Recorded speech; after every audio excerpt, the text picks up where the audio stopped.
I'm at the RISKSA stand with the CEO of MyWay, Rene Otto, who had a very interesting debate this afternoon on the selling of short-term insurance, direct or intermediary, together with Guy Scott from Aon, as well as Arnold van der Linde from the FIA. Rene, thanks for joining RISKSA TV. How are you finding the insurance conference? I think it's great. I think this current format works. It's huge. It's getting bigger every year. So yeah, I think it's good. You all raised some very interesting and quite topical points. I'd like to pick up on something that Guy mentioned specifically, which is that he feels that direct insurers should stick to personal lines and not go into commercial insurance at all because of the advice required on a lot of commercial risks. What are your thoughts on that?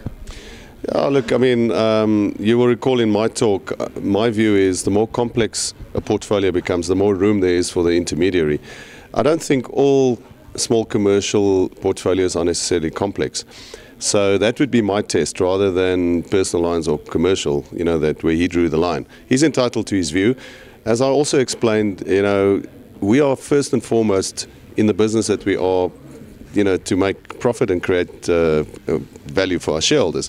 So if there's a business case to go into small commercial, we will consider it. I'm not saying we will do it, and we certainly have to. There's so much regulation that makes sure that you don't sell something that needs advice without giving advice. I think the one good thing of all the sort of over-regulation that everyone is talking about is that the regulation should take care of things like that. And I don't think one sector of the industry should tell another sector that they can't play in their space. I think the commercial rationale should drive it, and the regulator is there to play referee. I mean, as much as, and I agree with what you're saying about regulation, but as much as commercial rationale is important, value for the end consumer is also ultimately, perhaps of more importance. And in a world that's becoming increasingly more complex with regard to risk, do you not think that formerly less complex risks are now perhaps becoming more complex?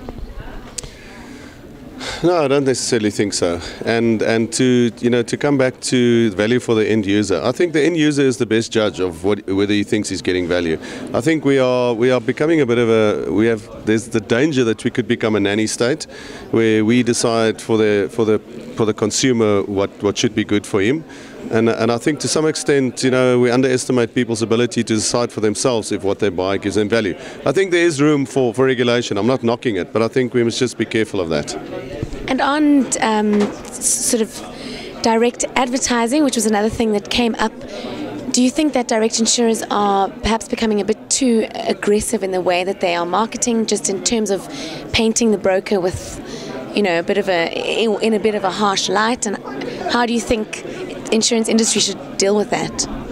Look, personally, I don't believe you should knock the opposition or any sector of the opposition. I think, it's obviously a strategy of that specific company that was mentioned, and I assume they keep on doing it because it works for them. We believe the consumer like a good guy. They like somebody who tells them this is why we have a good product and why you should insure with us, and we're not going to be the bad guy who knocks the opposition. That's our approach, and we're happy with the success that we have. I think the regulator has a role to play.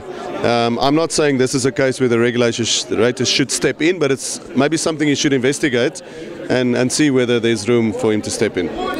Well, it's encouraging to know that at least not all direct insurers are attacking the broker. And thanks for joining us, Rene. I appreciate your time. Enjoy the rest of the conference. It's a pleasure. Thank you very much. Enjoy it.